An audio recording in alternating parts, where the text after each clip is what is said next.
一群日本人抓住一个中国人，他们把中国人装进麻袋里，随后倒上汽油将其点燃。看到这一幕，不得不让人咬牙切齿。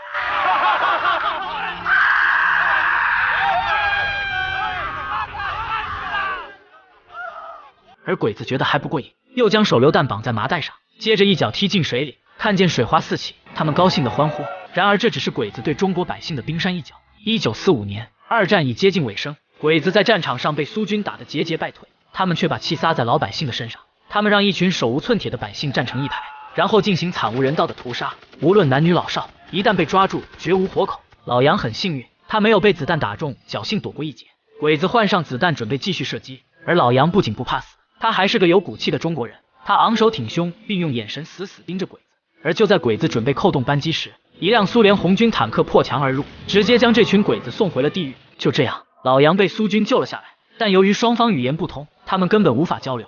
长官见他光脚，便给他扔了一双鞋，随后让他和伤员一起返回营地。但在经过一个分岔路口时，司机却迷路了，看着右边还没散尽的尘土，于是决定跟了上去。可没想到的是，他们直接开进了鬼子的大本营。战争一触即发，虽然他们开的是装甲车，但毕竟这里是鬼子的营地，他们只能边打边撤。经过一番激烈的战斗过后，最终只有老杨和司机还有那家3人活了下来。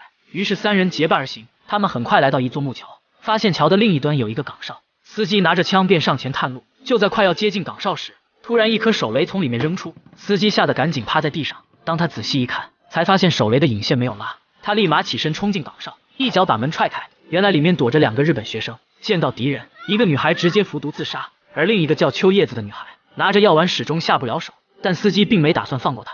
就在他准备动手时，那家突然提议可以让女孩带路走出森林，于是他们将秋叶子的双手绑住，威胁她在前面带路。然而令3人没想到的是，狡猾的秋叶子故意带他们走进了雷区，司机当场被地雷炸死。爆炸声引来了不远处的鬼子，那家愤怒不已，他拿枪对着秋叶子疯狂的扫射，逼迫他跑出一条生路来。老杨和那家紧跟其后，成功逃出了地雷区。随后他们躲进森林里，为了防止被鬼子发现，老杨便死死捂住他的嘴，一直等到鬼子走远后，他才敢松开手。可发现秋叶子已经纹丝不动，老杨以为被捂死了，赶紧给秋叶子松绑，却没想到这是他的诡计。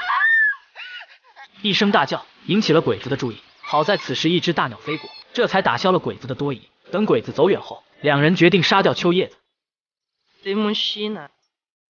老杨拿着刀一步步走向秋叶子，看着眼前这个被绑住的女人时，他想起了母亲被杀害的画面。